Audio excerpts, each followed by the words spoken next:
Morning. A couple quick prayer requests. I forgot to mention this. Patty, I don't know if we talked about this morning. Patty's on her way to Mayo this morning, just as a follow-up to what happened earlier. So keep her in your prayers. And Dina, is Dina here? I didn't think so. Her son, I received a text this morning. Her son, William, was stung by a bee and had a pretty bad allergic reaction, and eye is swollen shut. So they were on their way to the hospital this morning. So hopefully everybody's okay. Just wanted to let you know when you pray, include those people in your prayers as well. Okay. Obviously it's Mother's Day because you've heard it so many times, so I'm going to say it again. Happy Mother's Day. You all deserve a day to yourself. In 1971, in the Central African Republic, there was, the president's name was Jean Bedel Bokassa, and he celebrated Mother's Day by ordering the execution of all men jailed for crimes against their mothers. The moral of that story is, don't mess with mom. Seriously though, it's hard being a father. There's no doubt about it. I've got to think it's tougher being a mother on so many levels. That whole pregnancy thing, I don't know how you do it, but God bless you.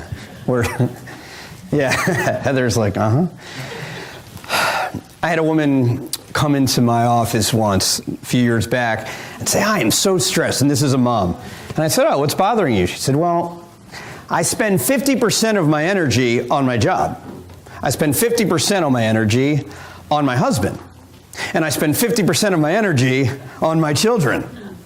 I'm doing the fast math. I think I see what the problem is there. Moms are very busy. We're going to take a break from the darkness of Jonah and go into the brightness, the light of a woman named Ruth. If you're not familiar with Ruth, it's a book that's kind of tucked in a very odd part of the Old Testament. You've got the action-packed Genesis, and then Exodus, Leviticus, Numbers, Deuteronomy. So you've got all the seriousness and the history and the law. And then we have Joshua. And Joshua, again, a lot of action. Go into Canaan and bust down the gate. And he does. And then you have Judges, which is incredibly action-packed, violent, looks like an R-rated movie. And then all of a sudden you need a breath, and here it comes. Like a cold drink on a hot summer day, in comes Ruth. 4 chapters, 85 verses, and it just comes at a perfect moment. So we're going to talk about 2 mothers today, Ruth and her mother-in-law, Naomi.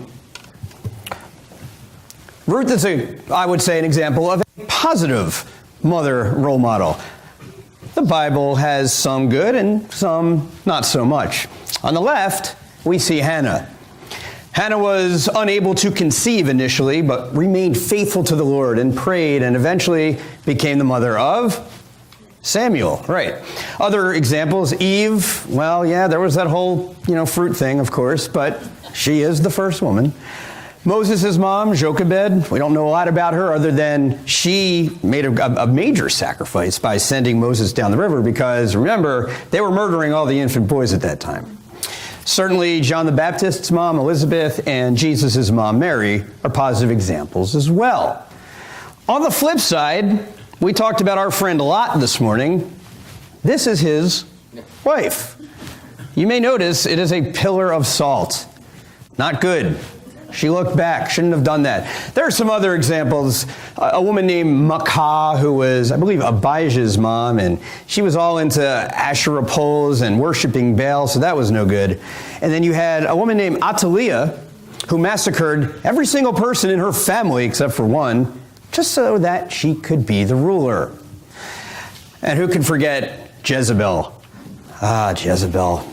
One of Elijah's enemies, and Ahab's wife, and she hated all the prophets and persecuted them all. Just a nasty, nasty woman. And of course, Herodias, remember what Herodias did? She asked her own daughter to request the head of John the Baptist on the platter, just to please Uncle Herod. Again, don't mess with mom. But today, we talk about a much, much brighter woman, Ruth. who I believe is an unlikely hero. One of the verses in Luke 18:8, said by Jesus himself, "When the Son of Man comes, will he find faith on the earth?" That's a question that I want you to think about, not only this morning, but as we move on through the day as well. So this is, I would say, a feel-good story. It splits the anarchy and the chaos of the Old Testament, just to tell us a beautiful illustration about God's salvation, which is as broad and as wide and as deep as his divine love. The first 18 verses is all we're going to look at today in chapter 1. I highly, highly, highly recommend that you read the rest of Ruth at some point today. It will not take very long. It is a beautiful story. So I split it into 3 F's: famine, family, and faith. So go ahead and turn to Ruth. Ruth is right after Judges. I'm going to just read that first verse to start off. "In the days when the judges ruled, there was a famine in the land. So a man from Bethlehem in Judah, together with his wife and 2 sons, went to live for a while in the country of Moab." Interesting. You can read the entire book of Judges. It doesn't say anything about a famine. What it does say is that the people were wicked, they had no king, they had no moral compass, and everyone did as they saw fit. In fact, the very last verse of Judges says just that. So because we're not 100% sure about this famine, it's kind of difficult to date the book of Ruth. Some say 1200 BC, maybe 1100 BC. Israel and Moab, would you say they had a grand old relationship, or was it one of conflict? I'll go to Lot one more time. In Genesis 19:37, we're going to read eventually on Sunday morning that Lot he got his own daughter pregnant, and they had a son named Moab. That's not a good start. This story begins on an ominous tone, but it does get better. Let's take a look at verses 2 through 7. I do not have them up here, so I'm going to read them from the book itself. "The man's name was Elimelech. His wife's name was Naomi, and the names of his 2 sons were Mahlon and Chilion. They were Ephrathites from Bethlehem, Judah, and they went to Moab and lived there. Now, Elimelech, Naomi's husband, died, and she was left with her 2 sons. They married Moabite women, one named Orpah and the other Ruth. After they had lived there about 10 years, both Mahlon and Chilion also died, and Naomi was left without her 2 sons and her husband. When Naomi heard in Moab that the Lord had come to the aid of his people by providing food for them, she and her daughters-in-law prepared to return home from there. With her 2 daughters-in-law, she left the place where she had been living and set out on the road that would take them back to the land of Judah." Let's stop there. Let's recap. There was a lot of information. You've got the 4 main people in the family at the beginning. Elimelech, a man from Bethlehem. His wife, Naomi. They had 2 boys, Mahlon and Chilion. Okay. We don't know how, but Elimelech dies. So now it's Naomi and the 2 sons, Mahlon and Chilion. And now you've got Mahlon marries Ruth, who's the Ruth from the story. And Chilion marries a woman named Orpah.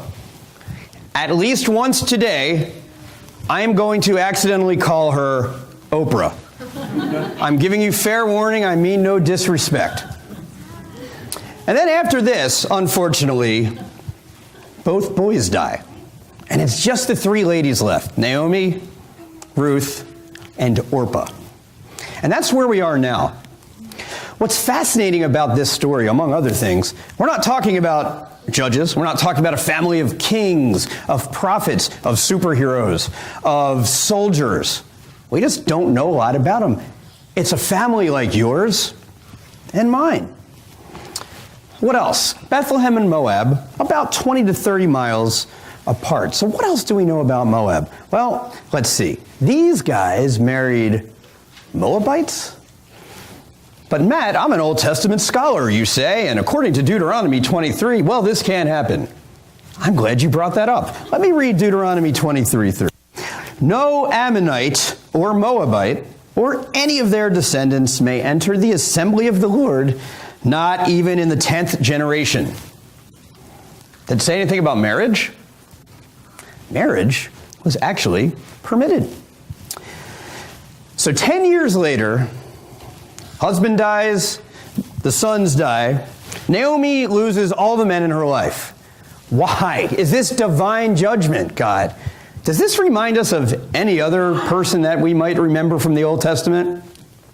It's very Job-like, isn't it? Wow, what is God doing to me? So at this point, there's nothing left to do but go back to Judah because fortunately, the famine has ended. So let's see what happens next. Verses 8 through 10. Then Naomi said to her 2 daughters-in-law, "Go back, each of you, to your mother's home. May the Lord show you kindness, as you have shown kindness to your dead husbands and to me. May the Lord grant that each of you will find rest in the home of another husband." Then she kissed them goodbye, and they wept aloud and said to her, "We will go back with you to your people." Again, I ask, to quote Christ, when the Son of Man comes, will he find faith on the earth? There's a great quote by an evangelist, George Mueller, who says this about faith. It says, "Faith does not operate in the realm of the possible. There is no glory for God in that which is humanly possible. Faith begins where man's power ends." Makes sense. I don't have to have faith to know that 2 + 2 = 4, because that's a fact. It doesn't take any faith to say that there are 50 states in the Union. You are sitting in these chairs this morning. That is a fact. I am standing in this pulpit speaking to you. That too is a fact. It is only by faith that I actually think people are going to listen to what I say. Now that is an illustration of fact versus faith. Now, getting back to Naomi, what do you notice? What does she do? She's having such a horrible time mentally. Gotta be, right? I lost my husband. I lost my sons. And she takes time to pray for these girls. Wow. What a faithful, what a godly woman. Basically what she's saying to these women are, you know what? I'm old and I'm in the way. You guys are young. You have your whole life in front of you. Go, forget about me. Ruth rejects that idea. Oh, Orpah rejects that idea. They just don't see it the same way as you or I might. Let's move on. But Naomi said, "Return home, my daughters. Why would you come with me? Am I going to have any more sons who could become your husbands?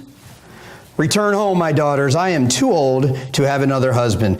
Even if I thought there was still hope for me, even if I had a husband tonight and then gave birth to sons, would you wait until they grew up? Would you remain unmarried for them? No, my daughters, it is more bitter for me than for you, because the Lord's hand has turned against me." At this, they wept aloud again. Then Orpah kissed her mother-in-law goodbye, but Ruth clung to her. "Look," said Naomi, "your sister-in-law, she's going back to her people and her gods. Go back with her." Stop there. Wow. Very emotional scene. So Naomi, it's got to be tough for Ruth and Orpah to see mom, or in this case, the mother-in-law, cry. As parents, we are conditioned to deal with our own kids crying and becoming emotional. We see that all the time. But isn't it a lot harder when it's your own mother or father, but in this case, mother, becoming emotional and crying?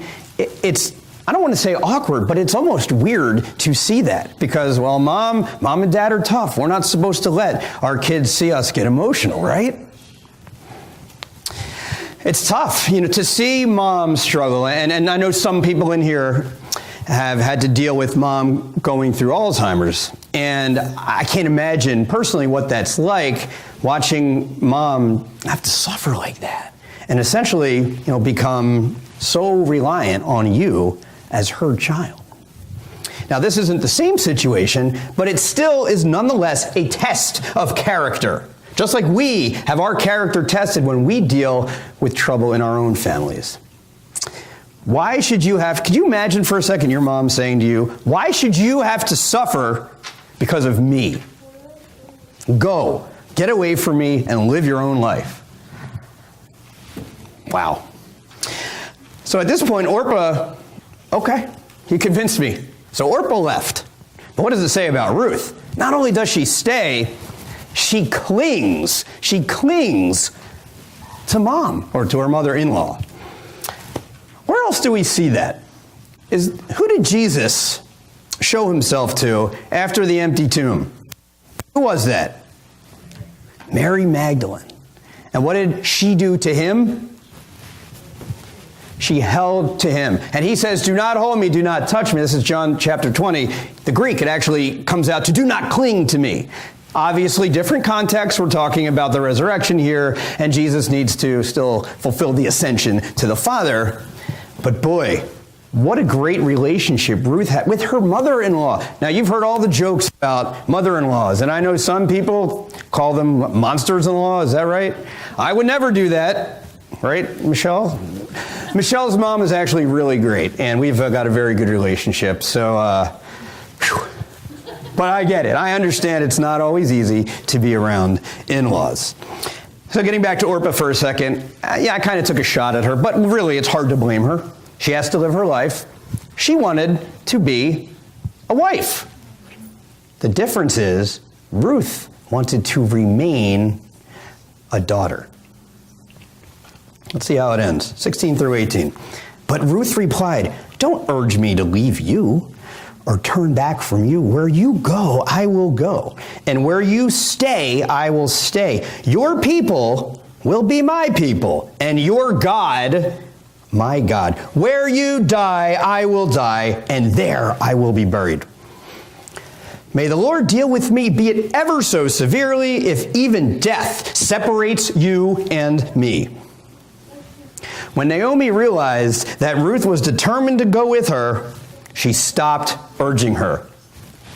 I can imagine Naomi, I can't say anything else. I can't get rid of this girl. So I guess she's just going to have to tag along with me. I mean, look, she made a solemn oath. It's amazing. Listen to some of these. Wherever you go, I'll be there. Where you live, I'm going to live there too. Your people, they're mine. Your God will be my God. I will be buried next to you, and death will be the only thing that separates us. Now, we know as Christians, death will not separate us, but that's another story. It's amazing. You talk about a Mother's Day gift. That's it, right there. It doesn't get much better than that. What loyalty. Ruth, the book of Ruth, but also Ruth herself. What an amazing example of how God can change a life and take it in a direction that he has foreordained. He does that. He works out his perfect plan with all these people. But you know what the good news is? He does it with you too. This is why I tell you, the Bible is a story. It has a beginning, it has a middle, and it has an end. No part is inconsequential. You wouldn't only read the second half of a novel, would you? It would make it very difficult to understand. Every page in this book is critical to our salvation. Now, maybe you're thinking, boy, that Ruth, positive thinking, that's all you need. So if I'm just positive, life will be great. Positive thinking is very important. I'm all for it. But faith is not the same thing as positive thinking. That's like telling me, well, if you're really positive, Matt, you'll be able to dunk a basketball. No, I'm 44 and 5'8". I'm not going to dunk a basketball anytime soon. But that's not the point. Faith means that God is right and that I agree with him. That's what faith is. Does that mean you can't have doubt? You don't think even for a little bit Ruth experienced some doubt? I heard someone say to me, I've been a Christian all my life and I've never seen the cross. Now he meant that metaphorically, of course. Is that what doubt does? Are we not allowed to doubt? Does that make us weaker Christians? I don't believe so. I believe doubt puts the teeth on our faith, does it not?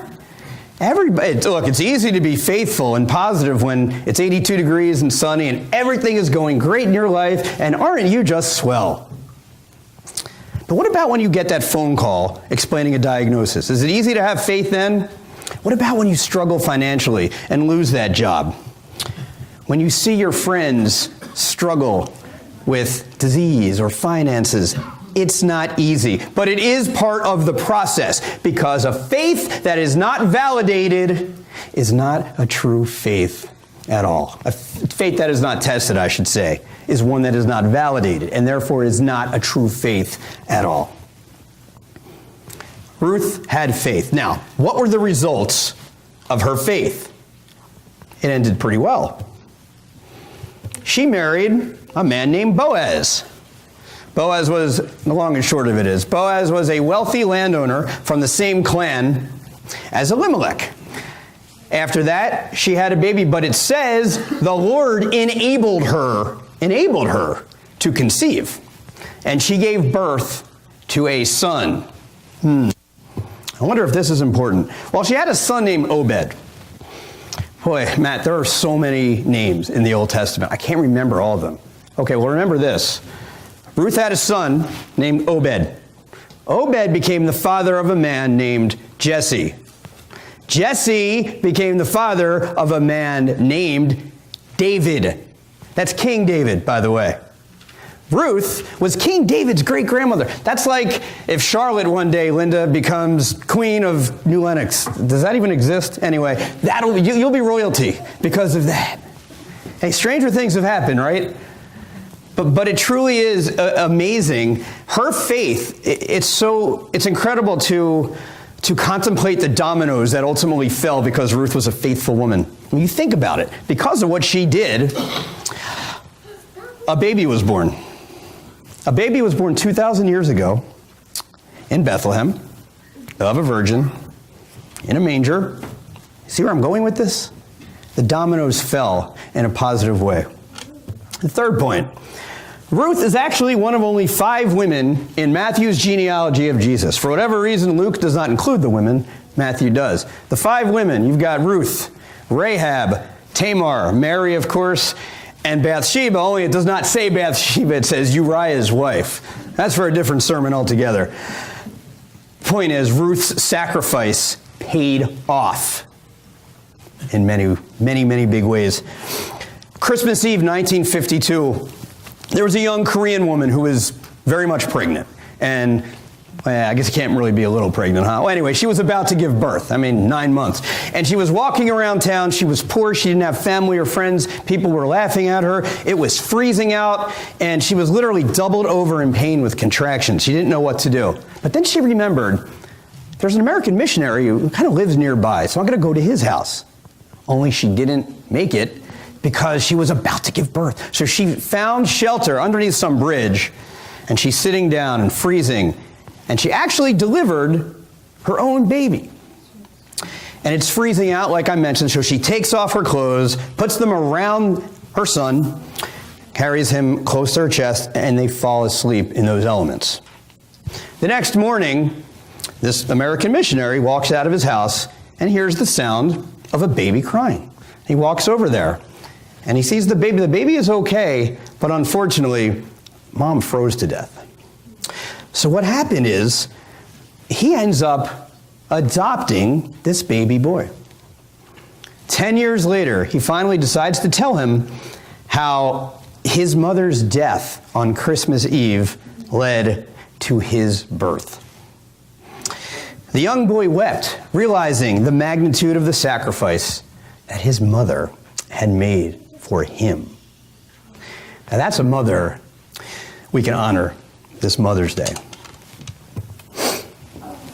Where am I going with this regarding sacrifice? Well, you knew we were going to talk about Jesus eventually.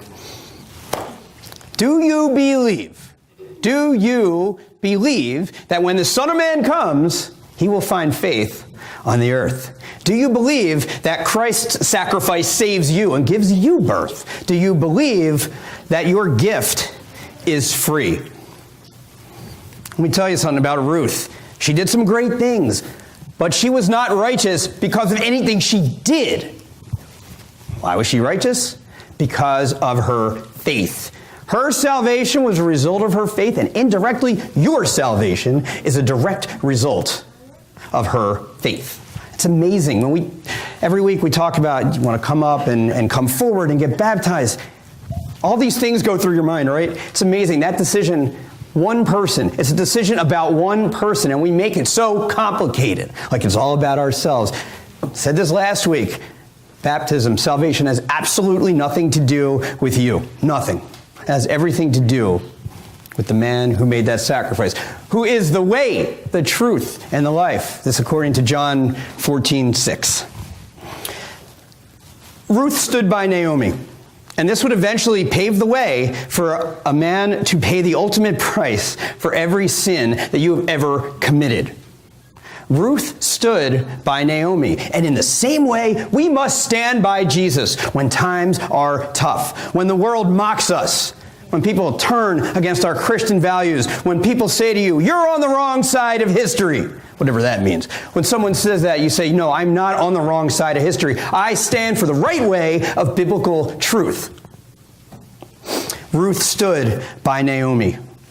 4 chapters. 85 verses. In the middle of an action-packed, chaotic part of the Old Testament, we learn about the faith of a seemingly obscure Moabite woman. A woman who played a critical role in the salvation that we hold so dear today.